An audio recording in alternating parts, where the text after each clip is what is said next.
ವಿಶೇಷವಾಗಿ ಕರ್ತನೆ, ನಿಮ್ಮ ಸಾನ್ನಿಧ್ಯದಲ್ಲಿರುವಂಥದ್ದು ನಿನ್ನ ಒಂದು ಕೃಪೆ ಸ್ವಾಮಿ. ತಂದೆ, ನಾವು ನಿಮ್ಮನ್ನು ಆರಾಧಿಸ್ತೇವೆ. ಈ ಮುಂಜಾನ ವೇಳೆಯಲ್ಲಿ ನಮ್ಮ ಆತ್ಮಕ್ಕೆ ಸ್ವಾಮಿ ಅಪ್ಪ ಬಲವನ್ನು ನೀಡುವ ನಿನ್ನ ಶ್ರೇಷ್ಠ ವಚನಗಳನ್ನು ನಾವು ಧ್ಯಾನಿಸ್ತಾ ಇದ್ದೇವೆ. ನಮ್ಮೊಂದಿಗೆ ನಿನ್ನ ಮಾತನಾಡಿ ಸ್ವಾಮಿ ನಿನ್ನ ಮಹಿಮೆ ಕೇಳಿಕೊಳ್ತೇವೆ. ನಮ್ಮ ಕರ್ತನಾದ ಯೇಸು ಕ್ರಿಸ್ತನ ಹೆಸರಿನಲ್ಲಿ ಮುಂಜಾನ ವೇಳೆಯಲ್ಲಿ ಈ ಪ್ರಾರ್ಥನೆಯನ್ನು ಕೇಳಿಕೊಳ್ತೇನೆ ಸ್ವಾಮಿ, ಆಮೇನ್. ದೇವರಿಗೆ ಸ್ತೋತ್ರ. ಕರ್ತನಲ್ಲಿ ಪ್ರೀತಿಯುಳ್ಳ ದೇವಜನರೇ, ನಾವು ಈ ಮುಂಜಾನ ವೇಳೆಯಲ್ಲಿ ಯೆಶಾಯನ ಪ್ರವಾದನ ಗ್ರಂಥ 44ನೇ ಅಧ್ಯಾಯವನ್ನ ತಿರುಗಿಸಿಕೊಳ್ಳೋಣ. ಯೆಶಾಯನ ಪ್ರವಾದನ ಗ್ರಂಥ 44ನೇ ಅಧ್ಯಾಯ. ಯೆಶಾಯನ ಪ್ರವಾದನ ಗ್ರಂಥದಲ್ಲಿ ನಾವು ಒಟ್ಟು 66 ಅಧ್ಯಾಯಗಳು ಇರುವುದನ್ನು ನಾವು ನೋಡ್ತೇವೆ. ಈ ಒಂದು ಯೆಶಾಯನ ಪ್ರವಾದನ ಗ್ರಂಥ ಈ ಗ್ರಂಥದ ಒಂದು ಮೂಲ ಮುಖ್ಯವಾದಂತ ಒಂದು ಉದ್ದೇಶ, ದೇವರು ಯಾಕೆ ತನ್ನ ಪ್ರವಾದಿಯಾಗಿರುವಂತಹ ಯೆಶಾಯನ ಮೂಲಕ ಈ ಗ್ರಂಥವನ್ನು ಬರೆಸಿದ್ದಾನೆ ಎಂಬುದಾಗಿ ನಾವು ನೋಡುವಾಗ, ಯೆಹೂದ ದೇಶವು ದೇವರ ಕಡೆಗೆ ತಿರುಗಿಕೊಳ್ಳಬೇಕು ಎಂಬುದಕ್ಕೆ ಈ ಒಂದು ಯೆಶಾಯನ ಪ್ರವಾದನ ಗ್ರಂಥದಲ್ಲಿ ದೇವರು ಪ್ರವಾದಿಯಾದಂಥ ಯೆಶಾಯನ ಮೂಲಕವಾಗಿ ಯೆಹೂದ ಜನಕ್ಕೆ ಕರೀತಾನೆ, ನನ್ನ ಕಡೆಗೆ ತಿರುಗಿಕೊಳ್ಳಿರಿ ಎಂಬುದಾಗಿ. ಎರಡನೇದಾಗಿ, ಮೆಸ್ಸಿಯನೊಬ್ಬನೇ ನಿಜವಾದಂತ ರಕ್ಷಕನು ಎಂಬುದಾಗಿ ಈ ಗ್ರಂಥದಲ್ಲಿ ಒಂದು ಮುಖ್ಯವಾಗಿ ಬರೆಯಲ್ಪಟ್ಟಂತ ಒಂದು ಅಂಶವಾಗಿದೆ. ಮೆಸ್ಸಿಯನೇ ನಿಜವಾದಂತ ರಕ್ಷಕನು ಎಂಬುದಾಗಿ. ದೇವಜನರೇ, ದೇವರ ಕೃಪೆಯಿಂದ ನಾವು 43 ಅಧ್ಯಾಯಗಳನ್ನ ಧ್ಯಾನ ಮಾಡಿದ್ದೇವೆ. ಹಳೆ ಒಡಂಬಡಿಕೆಯ ಸುವಾರ್ತೆ ಪುಸ್ತಕ ಎಂಬುದಾಗಿ ಕೂಡ ಇದನ್ನು ಕರೀತಾರೆ. ಹಳೆ ಒಡಂಬಡಿಕೆಯ ಸುವಾರ್ತೆ ಪುಸ್ತಕ ಇದೊಂದು.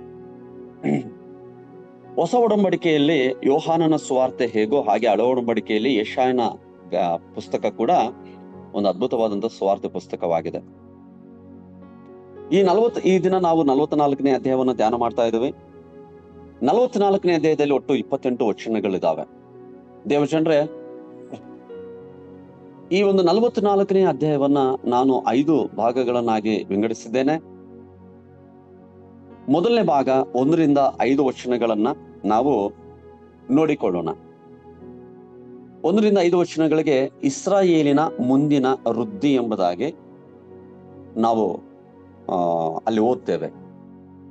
ಮೊದಲನೇ ವಚನ, ನನ್ನ ಸೇವಕನಾದ ಯಾಕೋಬೆ, ನಾನು ಆದುಕೊಂಡ ಇಸ್ರಾಯೇಲೇ, ಈಗ ಕೇಳು, ನಿನ್ನನ್ನು ನಿರ್ಮಾಣ ಮಾಡಿ ಗರ್ಭದಿಂದಲೂ ರೂಪಿಸುತ್ತಾ ಬಂದು ನಿನಗೆ ಸಹಾಯ ಮಾಡುವವನಾದ ಯೆಹೋವನು ಹೀಗನ್ನುತ್ತಾನೆ, ನನ್ನ ಸೇವಕನಾದ ಯಾಕೋಬೆ, ನಾನು ಆದುಕೊಂಡ ಯೇಷೂರನೇ, ಭಯಪಡಬೇಡ.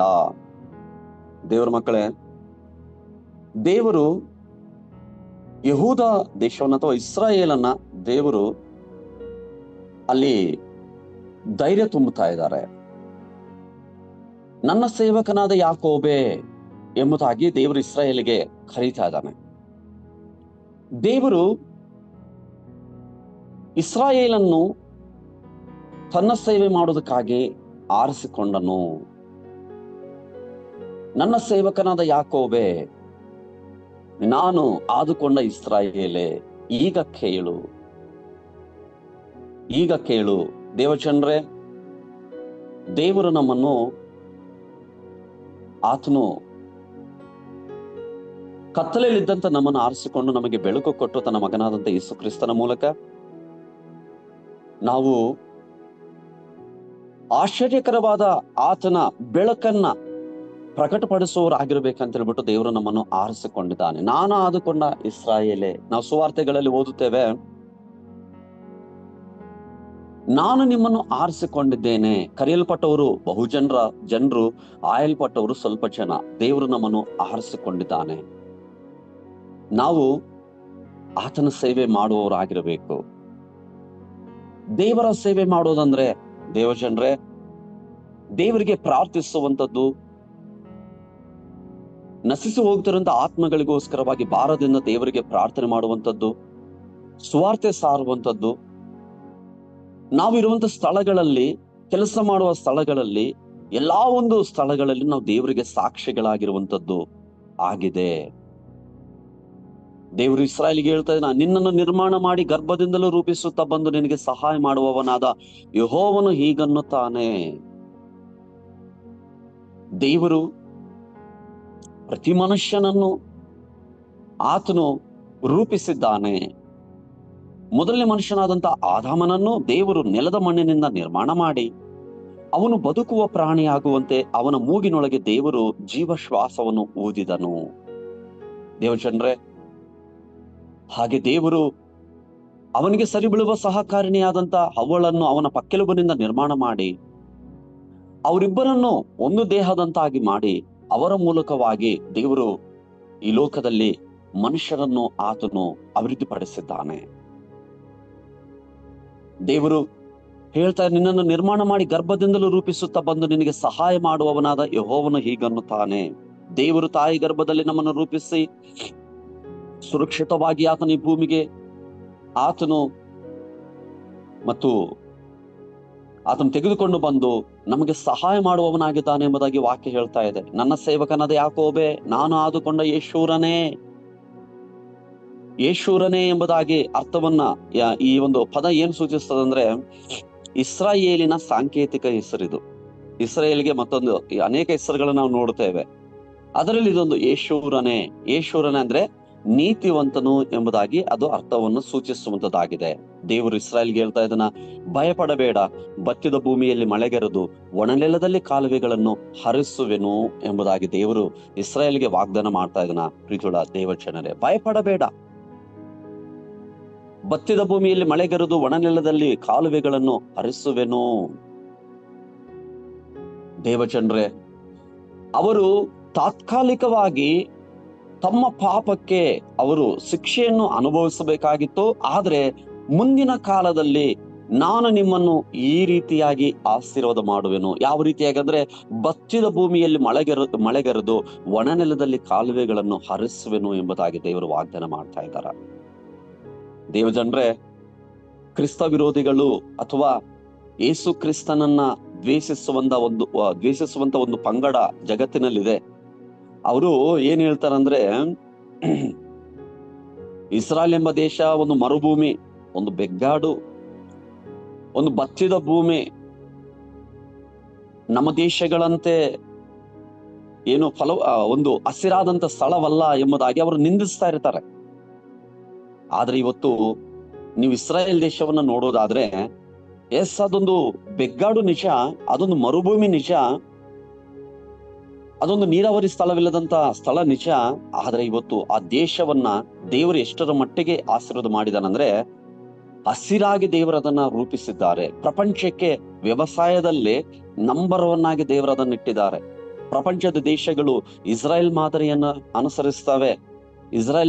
ಅನುಸರಿಸ್ತವೆ. ನಾವು ನೋಡ್ತೇವೆ, ಭಯಪಡಬೇಡ, ನಿನ್ನ ಜೀವಿತದಲ್ಲಿ ನೀನು ಭಯದಲ್ಲಿದೆಯೇನು? ದೇವರು ನಿನಗೆ ವಾಗ್ದಾನ ಮಾಡ್ತಾ ಇದ್ದಾರ, ನಾನು ಬತ್ತಿದ ಭೂಮಿಯಲ್ಲಿ ಮಳೆಗೆರೆದು ಒಣನೆಲದಲ್ಲಿ ಕಾಲುವೆಗಳನ್ನು ಹರಿಸುವೆನು ಎಂಬುದಾಗಿ. ಪ್ರೀತಿಯ ದೇವರ ಮಕ್ಕಳೇ, ಯಾವುದಕ್ಕೆ ಭಯಪಡಬೇಡ್ರಿ. ದೇವರಲ್ಲಿ ಶಾಶ್ವತವಾದಂತ ದೃಢವಾದಂತ ನಂಬಿಕೆ ಉಳ್ಳವರಾಗಿರ್ರಿ. ಬತ್ತಿದ ನಿನ್ನ ಒಂದು ಬದುಕನ್ನು ದೇವರು ರೂಪಿಸಿ ಆತನು ನಿನ್ನನ್ನು ಅಭಿವೃದ್ಧಿಪಡಿಸಲಿಕ್ಕೆ ನಿನ್ನನ್ನು ಆರಿಸಿಕೊಂಡಿದ್ದಾನೆ. ಆತನು ಪರಲೋಕವನ್ನು ಬಿಟ್ಟು ಭೂಲೋಕಕ್ಕೆ ಯಾಕೆ ಬಂದಿದ್ದಾನೆ ಅಂದ್ರೆ, ನಮ್ಮನ್ನು ಆತನು ಆಶೀರ್ವದಿಸಿ ಆತನು ಎಲ್ಲಾ ವಿಷಯಗಳಲ್ಲಿ ಅಭಿವೃದ್ಧಿಪಡಿಸಲಿಕ್ಕೆ ಬಂದಿದ್ದಾನೆ.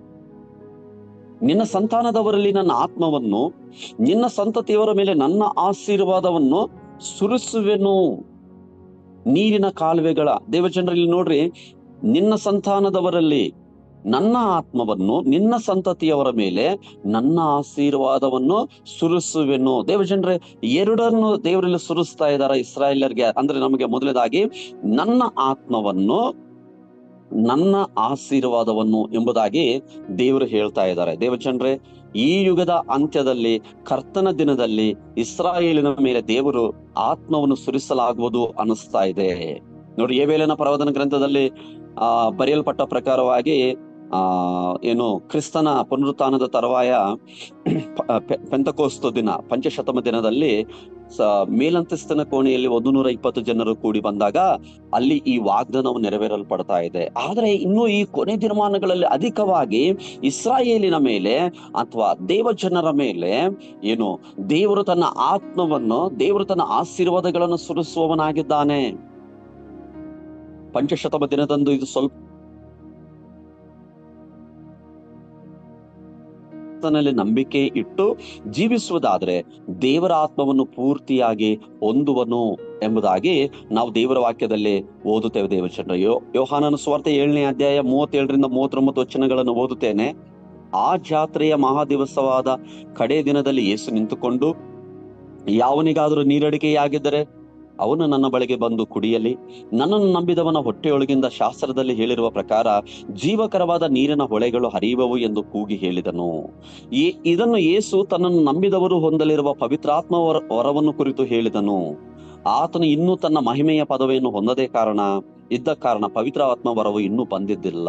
ದೇವಜನರೇ, ಈ ಕೊನೆಯ ದಿನಮಾನಗಳಲ್ಲಿ ದೇವರು ತನ್ನ ಪವಿತ್ರಾತ್ಮನನ್ನ ತನ್ನನ್ನ ಯೇಸು ಕ್ರಿಸ್ತನಲ್ಲಿ ನಂಬಿಕೆ ಇಟ್ಟು ಜೀವಿಸುವಂತ ಮಕ್ಕಳಿಗೆ ಆತನು ಪೂರ್ತಿಯಾಗಿ ಆತನು ಅನುಗ್ರಹಿಸಲಿಕ್ಕಿದ್ದಾನೆ. 2ನೇ ಭಾಗ ನೋಡೋಣ. 6ನೇ ವಚನದಿಂದ 8ನೇ ವಚನ ತನಕ ಯೆಹೋವನು ಇಸ್ರಾಯೇಲಿನ ರಕ್ಷಕನು ಎಂಬುದಾಗಿ ಬರೆಯಲ್ಪಟ್ಟಿದೆ. ಇಸ್ರಾಯೇಲರ ಅರಸನು ವಿಮೋಚಕನು ಆಗಿರುವ ಸೇನಾಧೀಶ್ವರನಾದ ಯೆಹೋವನು ಹೀಗನ್ನುತ್ತಾನೆ, ನಾನೇ ಆದಿ ಅಂತ್ಯವೂ ನಾನೇ, ನಾನು ಹೊರತು ಯಾವ ದೇವರೂ ಇಲ್ಲ.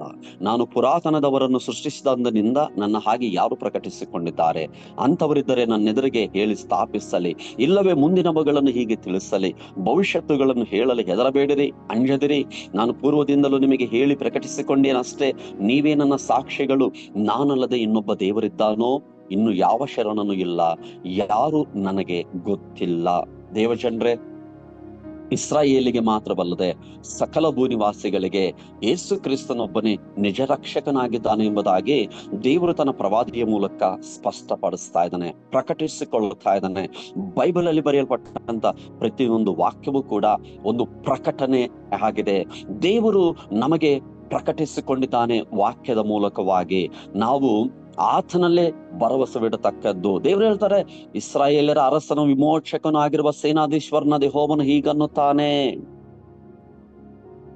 ಇಲ್ಲಿ 6ನೇ ವಚನದಲ್ಲಿ ಅರಸನು ವಿಮೋಚಕನು ಎಂಬುದಾಗಿ ಬರೆಯಲ್ಪಟ್ಟಿದೆ.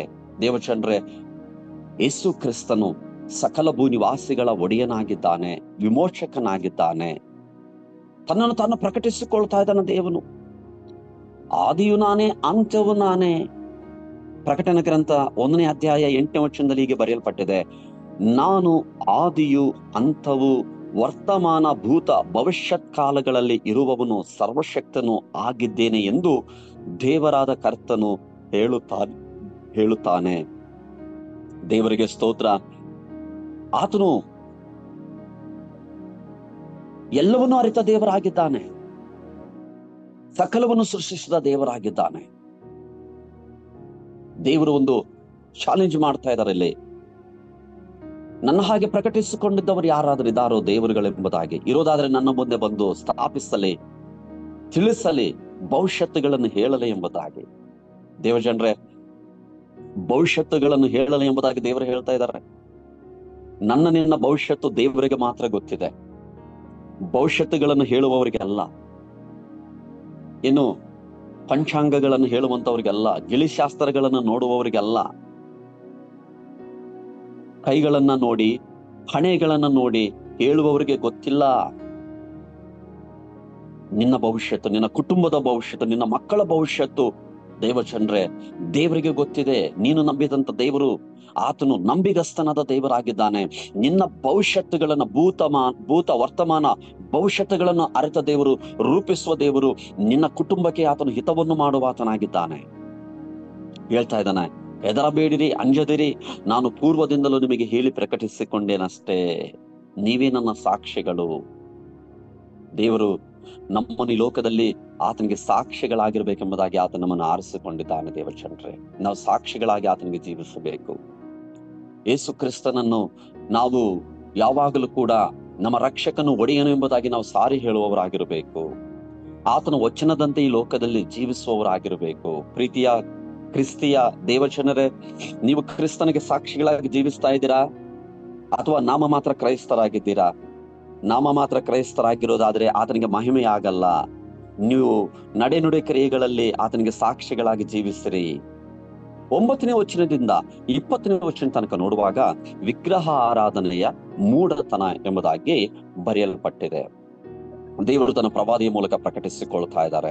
ವಿಗ್ರಹ ಆರಾಧನೆಯು ಒಂದು ಮೂಢತನವಾಗಿದೆ. ವಿಗ್ರಹ ಕೆತ್ತುವವರೆಲ್ಲ ಮಟ್ಟ ಮಾಯವೇ, ಇವರ ಇಷ್ಟದ ಬೊಂಬೆಗಳು ಯಾತಕ್ಕೆ ಭಾರವು ಎಂಬುದಾಗಿ. ದೇವಚಂದ್ರೆ ನಮಗೆ ಗೊತ್ತಿರುವಂತೆ 115ನೇ ಕೀರ್ತನೆ ಹಾಗೂ 139ನೇ ಕೀರ್ತನೆಗಳಲ್ಲಿ ತಿಳಿಸಿದಂತ ವಿಷಯಗಳನ್ನ ತಿರುಗಿ ದೇವರು ತನ್ನ ಇಸ್ರಾಯೇಲ್ ಜನರಿಗೆ ತಿಳಿಸ್ತಾ ಇದ್ದಾನೆ. ಯಾಕಂದ್ರೆ ಇಸ್ರಾಯೇಲ್ ಜನರು ದೇವರು ಯಾಕೆ ಇಸ್ರಾಯೇಲ್ಯರು ಯಾಕೆ ದೇವರ ಕೋಪಕ್ಕೆ ಗುರಿಯಾದರು? ನಾವು ಈ ಯೆಶಾಯನ ಪ್ರವಾದನ ಗ್ರಂಥ ಮತ್ತು ಯೆರೆಮೀಯನ ಪ್ರವಾದನ ಗ್ರಂಥ, ಈ 2 ಗ್ರಂಥಗಳನ್ನು ನೋಡುವಾಗ ದೇವರು ಪದೇ ಪದೇ ತನ್ನ ಪ್ರವಾದಿಗಳನ್ನು ಕಳುಹಿಸಿ ಇಸ್ರಾಯೇಲ್ಯರನ್ನ ಎಚ್ಚರಿಸ್ತಾನೆ. ಯಾಕಂದ್ರೆ ಇಸ್ರಾಯೇಲ್ಯರು ಅವರು ಒಂದು ವಿಗ್ರಹಾರಾಧನೆಗೆ, ದೇವರಿಗೆ ಅಸಹ್ಯತೆಯನ್ನು ಉಂಟು ಮಾಡುವಂತ ಒಂದು ಕಾರ್ಯಗಳಿಗೆ ಅವರು ಬಿದ್ದು ಹೋಗಿರ್ತಾರೆ.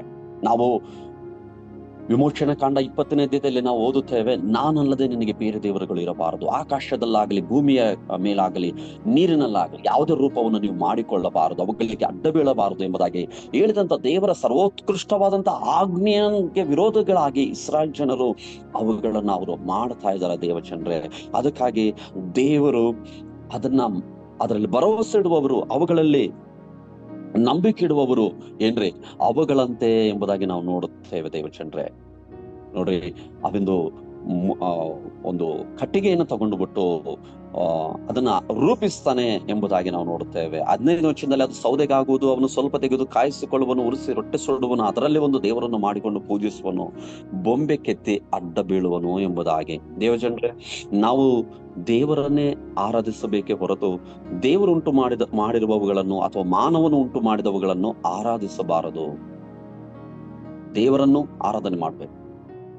ಆತನು ಉಂಟು ಮಾಡಿದವುಗಳನ್ನ ಅಥವಾ ಮನುಷ್ಯರು ಉಂಟು ಮಾಡಿದವುಗಳನ್ನ ಆರಾಧನೆ ಮಾಡಬಾರದು. ಯೋಹಾನನ ಸುವಾರ್ತೆ 4ನೇ ಅಧ್ಯಾಯ 24ನೇ ವಚನದಲ್ಲಿ ಓದುತ್ತೇವೆ, ದೇವರು ಆತ್ಮಸ್ವರೂಪನು, ಆತನನ್ನು ಆರಾಧಿಸುವವರು ಆತ್ಮೀಯ ರೀತಿಯಲ್ಲಿ ಸತ್ಯಕ್ಕೆ ತಕ್ಕ ಹಾಗೆ ಆರಾಧಿಸಬೇಕು ಎಂಬುದಾಗಿ ನಾವು ಓದುತ್ತೇವೆ. ನೋಡ್ರಿ, 20ನೇ ವಚನ ತನಕ ಈ ಒಂದು ವಾಕ್ಯ ಭಾಗದಲ್ಲಿ ನಾವು ನೋಡುತ್ತೇವೆ ಎಷ್ಟೋ ಒಂದು ಮೂರ್ಖತನ, ಹೀಗೆ ಒಂದು ವಿಗ್ರಹ ಆರಾಧನೆ ಮಾಡುವಂಥದ್ದು. ಇಲ್ಲಿ ನಾವು ನೋಡ್ತೇವೆ 20ನೇ ವಚನದಲ್ಲಿ, ಅವನು ತಿನ್ನುವುದು ಬೂದಿಯೇ, ಮೋಸಕ್ಕೊಳಗಾದ ಹೃದಯವು ಅವನಿಗೆ ದಾರಿ ತಪ್ಪಿಸಿದ ಕಾರಣ ನನ್ನ ಕೈ ಸುಳ್ಳನ್ನು ಹಿಡಿದಿದೆಯಲ್ಲ ಎಂದುಕೊಳ್ಳಲು ಆಗದು, ತನ್ನನ್ನು ರಕ್ಷಿಸಿಕೊಳ್ಳಲು ಆಗದು. ದೇವಜನರ ಹೃದಯವನ್ನು ಬಹು ಜಾಗರೂಕತೆಯಿಂದ ಕಾಪಾಡಿಕೊಳ್ಳಬೇಕು. ಅದರೊಳಗಿಂದ ಜೀವಧಾರೆಗಳು ಹೊರಡುತ್ತವೆ. ನಿನ್ನ ಹೃದಯವು ನಿನ್ನನ್ನು ಮೋಸಪಡಿಸಿಕೊಳ್ಳದಂತೆ ನಿನ್ನನ್ನು ಕಾಪಾಡಿಕೋ. ಇಸ್ರಾಯೇಲರ ಹೃದಯವು ಅವರನ್ನು ಮೋಸಪಡಿಸಿತು. ಯೆರೆಮೀಯನು ತನ್ನ ಪ್ರವಾದನ ಗ್ರಂಥದಲ್ಲಿ ಆತನು ಹೇಳ್ತಾನೆ, 17ನೇ ಅಧ್ಯಾಯ 9ನೇ ವಚನದಲ್ಲಿ, ಹೃದಯವು ಎಲ್ಲಕ್ಕಿಂತಲೂ ವಂಚಕ, ಗುಣವಾಗದ ರೋಗಕ್ಕೆ ಒಳಗಾಗಿದೆ, ಅದನ್ನು ಯಾರು ತಿಳಿದಾರು? ನೀನು ನಂಬಿರುವಂತ ದೇವರು ಸೃಷ್ಟಿಕರ್ತನು, ನಿಜ ದೇವರು, ಸತ್ಯ ದೇವರ ಆತನಾಗಿದ್ದಾನೆ. ನಿನ್ನ ಹೃದಯವನ್ನು ಬಹು ಜಾಗರೂಕತೆಯಿಂದ ಕಾಪಾಡಿಕೋ. ಈ ಕೊನೆಯ ದಿನಮಾನಗಳಲ್ಲಿ ನಮ್ಮ ಪಾಪ ಪರಿಹಾರಕ್ಕಾಗಿ ತನ್ನ ಪ್ರಾಣವನ್ನು ಕೊಟ್ಟು ರಕ್ತವನ್ನು ಸುರಿಸಿದಂತ ದೇವಕುಮಾರನಾಗಿರುವಂತ ಯೇಸು ಕ್ರಿಸ್ತನನ್ನೇ ದೇವರಲ್ಲ ಅಂತ ಹೇಳ್ಬಿಟ್ಟು ಹೇಳುವಂತ ಕ್ರೈಸ್ತರು ಹುಟ್ಟುಕೊಳ್ತಾರೆ. ನಿನ್ನ ಹೃದಯವನ್ನು ಬಹು ಜಾಗರೂಕತೆಯಿಂದ ಕಾಪಾಡಿಕೋ. ನೀನು ಯೇಸು ಕ್ರಿಸ್ತನನ್ನು ನಿನ್ನ ರಕ್ಷಕನು, ನಿನ್ನ ಕರ್ತನು ಎಂಬುದಾಗಿ ನೀನು ಯಾವಾಗಲೂ ಒಪ್ಪಿಕೋ. ಆದ್ರೆ ಇಸ್ರಾಯೇಲ್ಯರ ಹೃದಯಗಳು ಅವರನ್ನು ಮೋಸ ಮಾಡಿದವು.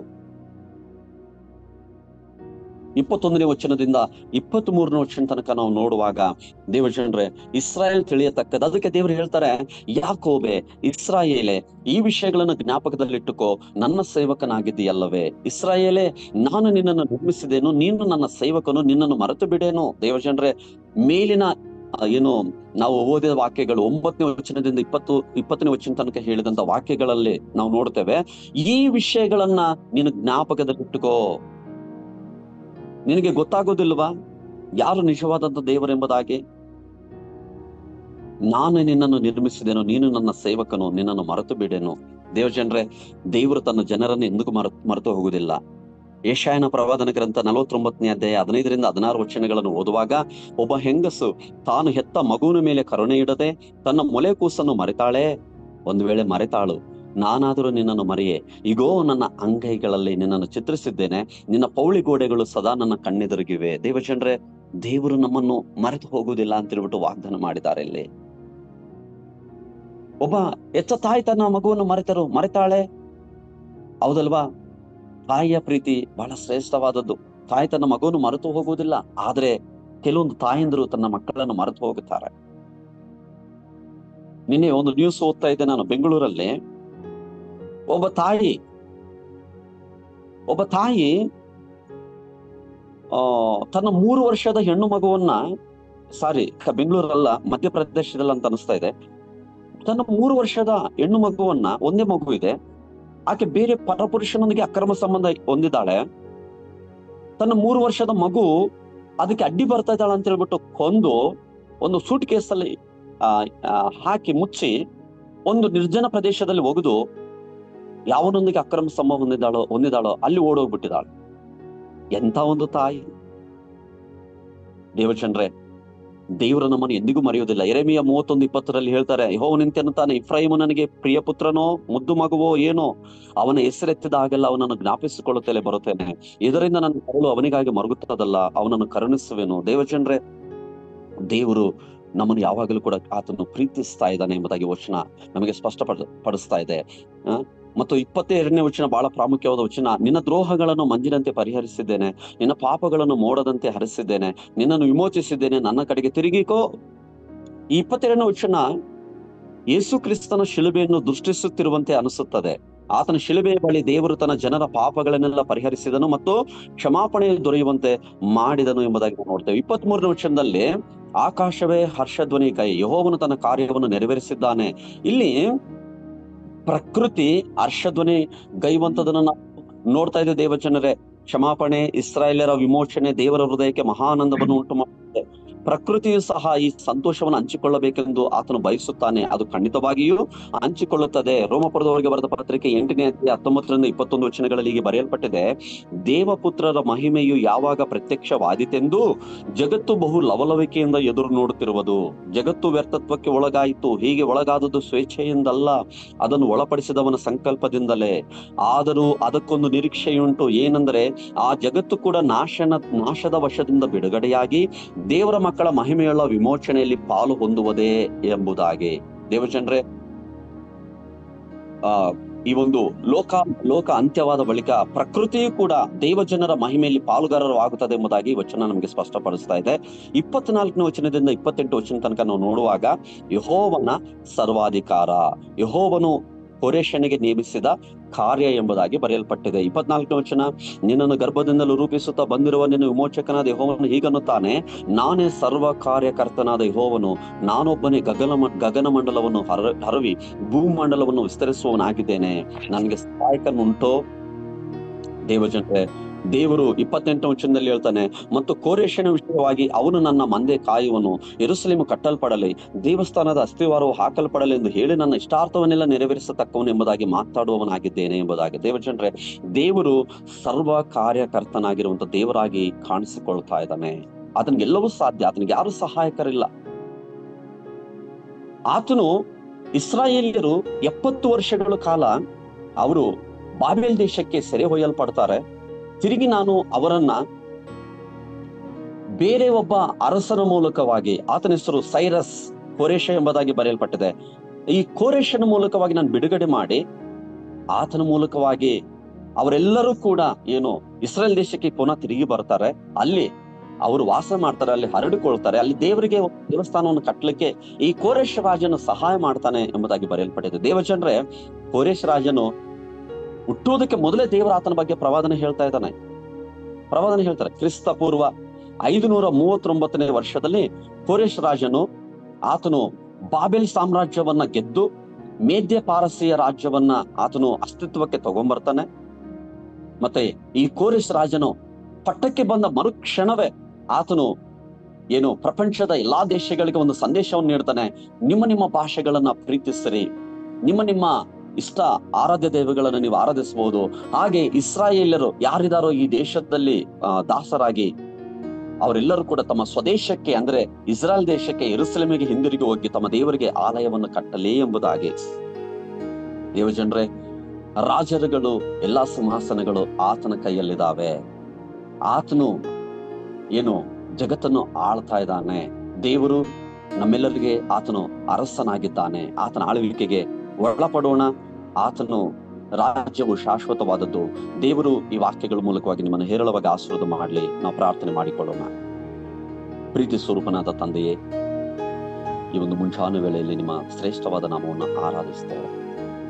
ತಂದೆಯೇ, ಯೆಶಾಯನ ಪ್ರವಾದನ ಗ್ರಂಥ 44ನೇ ಅಧ್ಯಾಯ 1-28 ವಚನಗಳ ಮೂಲಕವಾಗಿ ನೀವು ನಮ್ಮೊಂದಿಗೆ ಮಾತಾಡೋದಕ್ಕಾಗಿ ಸ್ತೋತ್ರ. ಇಸ್ರಾಯೇಲಿನ ಮುಂದಿನ ವೃತ್ತಿ, ಯೆಹೋವನೊಬ್ಬನೇ ಇಸ್ರಾಯೇಲಿನ ರಕ್ಷಕನು, ವಿಗ್ರಹಾರಾಧನೆಯ ಮೂಢತನ, ಇಸ್ರಾಯೇಲ್ ತಿಳಿಯತಕ್ಕದ್ದು, ಯೆಹೋವನ ಸರ್ವಾಧಿಕಾರ. ತಂದೆ, 5 ವಿಷಯಗಳಾಗಿ ಅದನ್ನು ವಿಂಗಡಿಸಿ ಧ್ಯಾನ ಮಾಡಿದ್ದೇವೆ ಸ್ವಾಮಿ. ದೇವರೇ, ಈ ಒಂದು ಜೂಮ್ ಆ್ಯಪಲ್ಲಿ ಭಾಗವಹಿಸಿದಂತ ಎಲ್ಲಾ ನಿನ್ನ ಜನರನ್ನು ಆಶೀರ್ವಾದ ಮಾಡು. ವಿಶೇಷವಾಗಿ ನಾನು ಪ್ರಾರ್ಥಿಸ್ತೇನೆ, ನಮ್ಮ ಒಂದು ಕಲ್ವಾರಿ ಚಾಪಲ್ ಸಂಸ್ಥೆಯನ್ನು ಆಶೀರ್ವಾದ ಮಾಡು ಸ್ವಾಮಿ. ನಮ್ಮ ಸಂಸ್ಥೆಯ ಸ್ವಾಮಿ ನಿರ್ದೇಶಕರುಗಳು, ಕಾರ್ಯನಿರ್ದೇಶಕರುಗಳಾಗಿದ್ದ ಪಾಸ್ಟರ್ ಗುಣಶೇಖರನಯ್ಯನವರಿಗಾಗಿ, ಅವ್ರ ಕುಟುಂಬ, ಅವ್ರ ಮಕ್ಕಳು, ತಂದೆಯವರನ್ನು ಹೇರಳವಾಗಿ ಆಶೀರ್ವಾದ ಮಾಡು. ದೇವರೇ, ಈ ಒಂದು ಸೇವೆ ಎಲ್ಲೆಲ್ಲಿ ಕರ್ತನೆ ನಡೀತಾ ಇದೆಯೋ ದೇವರೇ, ಎಲ್ಲ ಕಡೆ ನಿನ್ನ ಕೃಪೆ ಇರಲಿ, ಇದನ್ನು ಅಭಿವೃದ್ಧಿಪಡಿಸು ಸ್ವಾಮಿ. ತಂದೆಯೇ, ಎಲ್ಲೆಲ್ಲಿ ಕರ್ತನೆ ಸಭೆಯ ಒಂದು ಕಟ್ಟಡಗಳು, ಸೇವೆಯ ಕಟ್ಟಡಗಳು ಕಟ್ಟಲ್ಪಡ್ತಾ ಇದ್ದವು, ನೀನು ಉದಾರವಾಗಿ ಸ್ವಾಮಿ ಅದನ್ನು ಅಭಿವೃದ್ಧಿಪಡಿಸಿ ಎಂಬುದಾಗಿ ಕೇಳಿಕೊಳ್ತಾ ಇದ್ದೀವಿ ದೇವರೇ. ನಾನು ಪ್ರಾರ್ಥನೆ ಮಾಡ್ತಾ ಇದ್ದೇನೆ ಸ್ವಾಮಿ, ಈ ಸಂಸ್ಥೆ ಸೇವೆಯನ್ನು ಅಭಿವೃದ್ಧಿಪಡಿಸಿ ಅನೇಕರಿಗೆ ಸುವಾರ್ತೆ ಸಾರಿ ದೇವರೇ, ಅನೇಕರಿಗೆ ಸಹಾಯಗಳನ್ನು ಮಾಡಿ ನಿಮ್ಮ ರಾಜ್ಯಕ್ಕಾಗಿ ಸಿದ್ಧಪಡಿಸಲಿಕ್ಕೆ ಸಹಾಯ ಮಾಡು ದೇವರೇ. ವಿಶೇಷವಾಗಿ ನಾನು ಪ್ರಾರ್ಥಿಸ್ತೇನೆ ದೇವರೇ, ಯಾರಾದರೂ ಕರ್ತನೆ ಸ್ವಾಮಿ ತೊಂದರೆಯಲ್ಲಿರೋದಾದ್ರೆ ಈ ಮುಂಜಾನೆ ವೇಳೆಯಲ್ಲಿ ಅವರಿಗೆ ಸಂತೋಷವನ್ನು ಅನುಗ್ರಹಿಸಿ ಅವರಿಗೆ ಬಿಡುಗಡೆಯನ್ನು ಕೊಡಬೇಕೆಂಬುದಾಗಿ ನಾನು ಕೇಳಿಕೊಳ್ತಾ ಇದ್ದೇನೆ ದೇವರೇ. ಅಪ್ಪ, ನಿನ್ನ ದಾಸರುಗಳು ವಿಶೇಷವಾಗಿ ಕರ್ತನೆ ಸ್ವಾಮಿ, ಅವರು ಸೇವೆ ಮಾಡುವಂತ ಸ್ಥಳದಲ್ಲಿ ಕರ್ತನೆ ಸ್ವಾಮಿ ಅವರ ಜೊತೆ ಇದ್ದು ನೀನು ನಡೆಸಬೇಕೆಂಬುದನ್ನು ನಾನು ಕೇಳಿಕೊಳ್ತೇನೆ ಸ್ವಾಮಿ. ಅವರು ಹೆಚ್ಚೆಚ್ಚಾಗಿ ನಿನಗೆ ಫಲಗಳನ್ನು ಕೊಡುವಂತೆ ಅವರ ಕುಟುಂಬಗಳನ್ನು ಆಶೀರ್ವಾದ ಮಾಡು ಸ್ವಾಮಿ ಎಂಬುದಾಗಿ ನಾನು ಕೇಳಿಕೊಳ್ತೇನೆ ಸ್ವಾಮಿ. ತಂದೆಯೇ, ಈ ಮುಂಜಾನ ವೇಳೆಯಲ್ಲಿ ಎಲ್ಲ ಮಹಿಮಾ ಘನತ ಪ್ರಭಾವ ನಿಮ್ಮರಿಗೆ ಸಲ್ಲಿಸ್ತೇನೆ. ನನ್ನನ್ನು ನಿಮ್ಮ ಪಾದಗಳ ಕೆಳಗೆ ತಗ್ಗಿಸಿಕೊಳ್ತೇನೆ. ನಮ್ಮ ಕರ್ತನಾದ ಯೇಸು ಕ್ರಿಸ್ತನ ಹೆಸರಿನಲ್ಲಿ ಪ್ರಾರ್ಥನೆಯನ್ನು ಬೇಡಿಕೊಳ್ತೇನೆ ಸ್ವಾಮಿ. ಆಮೆನ್.